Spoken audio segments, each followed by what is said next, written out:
Leucorrhoea. Leucorrhoea क्या होता है, ये क्यों होता है, इसकी क्या इम्पोर्टेंस है, क्या इसको होना भी चाहिए या नहीं होना चाहिए, क्या नॉर्मल है इसके अंदर और क्या एबनॉर्मल है।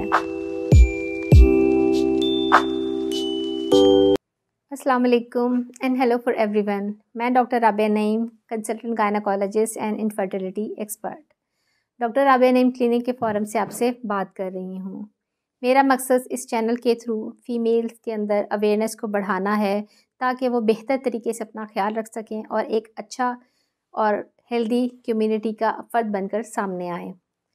तो आज जिस टॉपिक पर हम बात करेंगे वो बहुत ही कॉमन और आम डिस्कस किया जाने वाला टॉपिक है, लिकोरिया। लिकोरिया क्या होता है, ये क्यों होता है, इसकी क्या इम्पोर्टेंस है, क्या इसको होना भी चाहिए या नहीं होना चाहिए, क्या नॉर्मल है इसके अंदर और क्या एबनॉर्मल है। इन सारे सवालात को आज हम इस वीडियो में डिस्कस करेंगे। तो चलें पहले ये जान लेते हैं कि ये लिकोरिया क्या चीज़ है, ये क्यों होता है। कोई भी फ़ीमेल जब अपनी प्यूबर्टी की एज को पहुंचती है या आप की ज़ुबान में कहा जाए कि जवानी की उम्र को पहुंचती है, जो यूजुअली 12 साल या 11-12 साल में आजकल हो रही है, लेकिन ये 12 से 16 साल में कभी भी शुरू हो जाती है, तो पहुंचती है तो उसके अंदर बहुत से हार्मोनल चेंजेस आते हैं, क्योंकि उस वक़्त उसकी जो ओवरीज़ होती हैं वो एक्टिव हो जाती हैं। जैसे ही उसकी ओवरीज़ एक्टिव होती हैं, उसके ओवरीज़ में एक हार्मोन होता है जिसे हम कहते हैं एस्ट्रोजन, उसकी मिकदार तेज़ी से बढ़ना शुरू हो जाती है। इस हार्मोन के ज़ेर असर उसके अंदर बहुत सी तब्दीलियाँ आती हैं, जैसे उसको डेट स्टार्ट हो जाती है, मेंसेस स्टार्ट हो जाते हैं, ब्रेस्ट डेवलपमेंट स्टार्ट हो जाती है, अंडर आर्म में और नीचे उसको हेयर की ग्रोथ स्टार्ट हो जाती है। तो वहाँ उसके अंदर जो उसके ग्लैंड्स होते हैं उनकी भी ग्रोथ स्टार्ट हो जाती है। हर फीमेल को उसकी वजाइना के अंदर नॉर्मली ग्लैंड्स होते हैं जो कि सिक्रीशंस देते हैं, जैसे हमारी जिल्द पर स्वेट ग्लैंड्स होते हैं, कि यूँ कहें कि पसीने वाले गरूद होते हैं, जब जो जिससे सिक्रीशन पसीना बन के निकलता है। इसी तरह उसकी वजाइना के अंदर ग्लैंड्स होते हैं, उसकी सर्विक्स बच्चेदानी के मुंह पर ग्लैंड्स होते हैं, बच्चेदानी के अंदर ग्लैंड्स होते हैं। ये सारे ग्लैंड्स भी उस हार्मोन के ज़ेर असर होते हैं और उनकी भी ग्रोथ शुरू होती है। जब उनकी ग्रोथ शुरू होती है तो ज़ाहिर बात है वो अपनी सिक्रीशंस भी भेज डालते हैं। इन सिक्रीशंस की वजह से फ़ीमेल्स को लिकोरिया या नीचे से पानी आना शुरू हो जाता है। तो अब आपको मेरी इस बात से क्लियर हो गया कि किसी भी फ़ीमेल को लिकोरिया आखिर क्या होता है, क्यों होता है और वो कहाँ से आ रहा होता है। नॉर्मली फ़ीमेल आके बात करती हैं कि डॉक्टर साहब हमें पानी की शिकायत है, ये तो हमारी हड्डियाँ खुर-खुर के आ रही हैं, या हमारा वाइट खून खुर-खुर के आ रहा है, मुझे इससे कमज़ोरी हो रही है, मेरी हड्डियाँ कमज़ोर हो जाएंगी।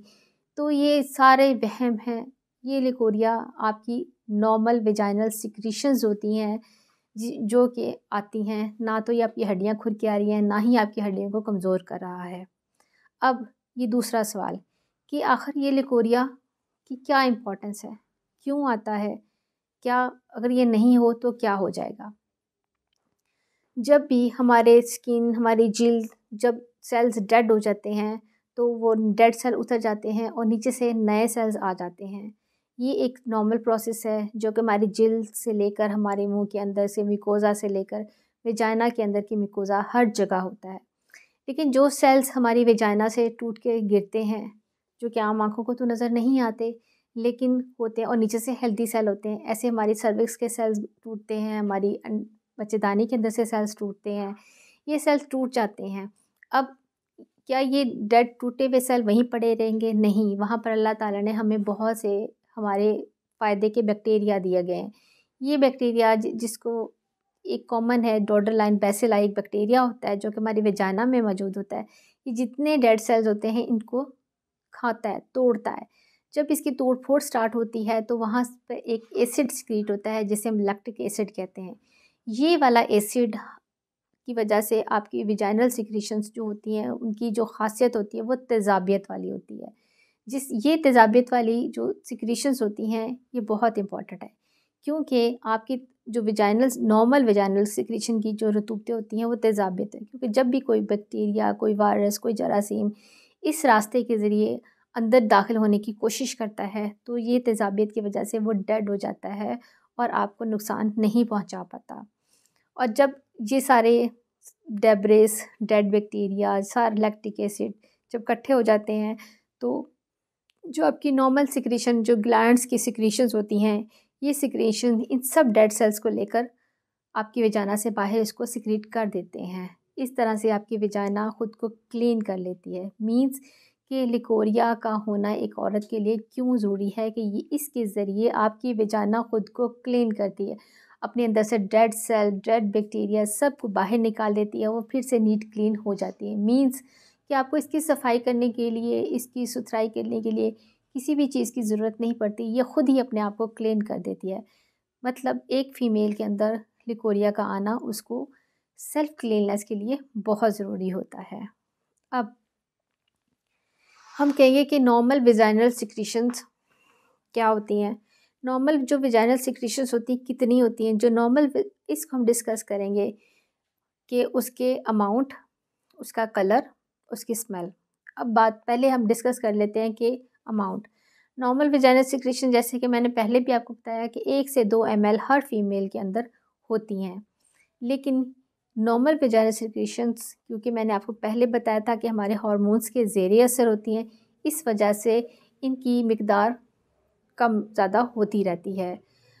अब वो कंडीशंस हम डिस्कस करेंगे जिसके अंदर इसकी मिकदार ज़्यादा हो जाती है, वो कौन सी होती हैं। लेकिन ये सब कंडीशन क्या हैं, नॉर्मल हैं, कोई बीमारी नहीं है। सबसे पहले क्या डिस्कस करेंगे कि एज। जब किसी फीमेल को, यंग गर्ल्स को प्यूबर्टी स्टार्ट होती है, क्योंकि प्यूबर्टी स्टार्ट होने पर उसके सारे हार्मोन्स रिसेंटली एक्टिव होते हैं, इसलिए अक्सर ये देखा गया कि जो यंग बच्चियां होती हैं, जो अभी उनकी प्यूबर्टी की स्टार्ट एज होती है 12 से 13, उनके अंदर लिकोरिया थोड़ा ज़्यादा होता है, नॉर्मल से ज़्यादा होता है। वो कलर भी वाइट होता है और जिसकी वजह से, लेकिन वो नॉर्मल होता है। दूसरा, वो फीमेल्स जो मैरिड हो चुकी हैं उनके अंदर भी नॉर्मल वेजाइनल सिक्रीशन थोड़ा सा ज़्यादा हो जाती हैं। तीसरा, जो आपको डेट स्टार्ट होने वाली है, जस्ट बिफोर मेंसेस 1 से 2 दिन वेजाइनल सिक्रीशन थोड़ा सा बढ़ जाती हैं और किसी किसी में वो थोड़ी पिंकिश भी हो जाती हैं, लेकिन ये नॉर्मल हैं। चौथा, जब दरमियान के दिनों में जब आपको ओव्यूलेशन हो रही होती है, जैसा कि मैंने पहले वीडियो में डिस्कस किया था, तो ओव्यूलेशन के टाइम पर वेजाइनल सिक्रीशन थोड़ी सी ज़्यादा हो जाती हैं। और इसके अलावा आपके अंदर कोई हार्मोनल चेंजेस आ रही हैं और कोई स्पेसिफिक कंडीशन है जिसके अंदर रैपिड हार्मोन चेंजेस होती हैं। इसकी सबसे बड़ी एग्जांपल प्रेगनेंसी है, हमल के दौरान आपके अंदर बहुत सी हार्मोनल चेंजेस आती हैं जिसकी वजह से आपकी सिक्रीशन थोड़ा बढ़ जाती हैं। दूसरा, लैक्टेशन, दूध पिलाने के दौरान भी आपकी वेजाइनल सिक्रीशन बढ़ जाती हैं। अब वो कंडीशन डिस्कस करेंगे जिसके अंदर आपने कोई चीज़ यूज़ कर रही हो, जैसे कोई मेडिसिन यूज़ कर रहे हो, तो भी वेजाइनल सिक्रीशन बढ़ जाती हैं। जैसे आप ओरल कॉन्ट्रासेप्शन के वक्फे की गोलियां जो लोग इस्तेमाल करते हैं, उनके अंदर भी ये वेजाइनल सिक्रीशन थोड़ी ज़्यादा हो जाती हैं। ये वो सारी कंडीशन है जो मैंने आपसे डिस्कस किए हैं जिसके अंदर ये सब नॉर्मल हैं, लेकिन आपको कोई बीमारी नहीं है। इन सब कंडीशन में आपकी वेजाइनल सिक्रीशन का थोड़ा सा ज़्यादा हो जाना कोई टेंशन वाली बात नहीं होती। तो हमने ये डिस्कस कर लिया कि एक नॉर्मल वेजाइनल सिक्रीशन की अमाउंट को देखते हुए क्या वो नॉर्मल है या नहीं है। अब दूसरा बात है कलर। नॉर्मल वेजाइनल सिक्रीशन का जो कलर होता है, रंग होता है, वो बिल्कुल पानी की तरह होता है या उसमें थोड़ा सा मिल्की वाइट टच आ सकता है। इसके अलावा जो भी कलरफुल सिक्रीशंस होती हैं, वो ब्लैक हो, ग्रीन हो, लाइट ग्रे कलर की हो, ब्राउनिश हो या ब्लड मिक्स हो, तो ये इन कंडीशन में वो नॉर्मल नहीं होती। अगर इनमें से कोई कंडीशन आती है तो आपने उसका ख्याल रखना है, ठीक है। अब तीसरी कंडीशन होती है स्मेल। जो नॉर्मल वेजाइनल सिक्रीशन होती हैं उनमें कोई स्मेल नहीं होती है, वो बिल्कुल ऑर्डरलेस होती हैं। हाँ, अगर इसमें कोई स्मेल है, कोई भी ऐसा प्रॉब्लम है तो आपको इसके लिए टेंशन लेनी है, अदरवाइज़ इसमें कोई स्मेल नहीं होती है। अब मैं आपसे बात करूँगी कि ये तो सब नॉर्मल चीज़ें थी। अब हम इसको नॉर्मल ही रखें, इसमें कोई मसला परेशानी ना है, तो अब वो कौन सी एहतियात हैं जो आपको अपनी नॉर्मल डेली रूटीन में लेनी है। माँओं को, अपनी बेटियों को समझाना है कि ये ऐसे करें ताकि कोई प्रॉब्लम उनके अंदर क्रिएट हो ही ना। तो सबसे पहली कंडीशन जो मैं डिस्कस करूँगी वो ये है कि आप अपनी सेल्फ़ हाइजीन का ख्याल रखें, ये बहुत इम्पॉर्टेंट है। दूसरा, अपने वेजाइना को क्लीन करने के लिए कोई perfume, antiseptic creams, Dettol, soap, किसी भी चीज़ का आपने इस्तेमाल नहीं करना, क्योंकि ये सब केमिकल्स होते हैं। ये केमिकल आपके नॉर्मल फ्लोरा जो होता है वेजाइना को, उसको डिस्टर्ब करते हैं, जिसकी वजह से प्रॉब्लम स्टार्ट हो जाती है। क्योंकि वेजाइना एक ऐसी चीज़ है जो ख़ुद को खुद ही क्लीन करती है, आपको इसको क्लीन करने के लिए किसी भी चीज़ की कोई ज़रूरत नहीं होती। तीसरा बात है, ड्यूरिंग पीरियड्स मैं फ़ीमेल्स को एडवाइस करूँगी कि वो अपना पैड आफ्टर 4 to 6 आवर्स ज़रूर चेंज करें, चाहे वो सोक हो चाहे वो ना सोक हो, क्योंकि इससे भी बैक्टीरिया इन्फेक्शंस आपको ऊपर असेंड कर जाते हैं। दूसरा, अगर आपको कोई बीमारी है, कोई प्रॉब्लम है, जैसे कोई डायबिटीज़ है, खून की कमी है, और इसके अलावा कोई क्रॉनिक एलिमेंट है जिसमें आपने प्रोलॉन्ग अरसे के लिए एंटीबायोटिक यूज़ करनी पड़ सकती हैं, तो अपनी इस बीमारी का प्रॉपर तरीके से इलाज कराएं, ताकि इसका असर आप पर, आपकी पर्सनल लाइफ पर ना हो। चौथा, अपने आप को, अपने एरिया को, अपनी क्लॉथिंग्स को, सबको नीट एंड क्लीन रखें। दूसरा, अपनी ड्रेसिंग पर बहुत ध्यान दें। ज़्यादा टाइट्स का इस्तेमाल, पैंट्स का इस्तेमाल ना करें, क्योंकि ये जो होते हैं ये आपके लोकल एरिया में पसीना ज़्यादा करते हैं। पसीना ज़्यादा होने की वजह से बाहर की एसिडिटी बढ़ जाती है, जिसकी वजह से अंदर की एसिडिटी डिस्टर्ब होकर उसमें नॉर्मल फ्लोरा डिस्टर्ब हो जाते हैं, और जो नॉर्मल वेजाइनल सेक्रेशन में कोई ना कोई प्रॉब्लम हो जाती है। उम्मीद है कि मेरी इस वीडियो से आपको बहुत से आपके वहम दूर हो गए होंगे, बहुत से क्वेश्चंस के आपको जवाब मिल गए होंगे। मेरी ये इन्फॉर्मेशन, मेरी मालूमात जो आपको दी गई हैं आपको पसंद आए तो प्लीज़ मेरे इस चैनल को लाइक करें, शेयर करें और प्लीज़ ज़रूर सब्सक्राइब करें, ताकि मेरी हर आने वाली वीडियो आप तक पहुंच सके और ज़्यादा से ज़्यादा लोगों का फ़ायदा हो सके।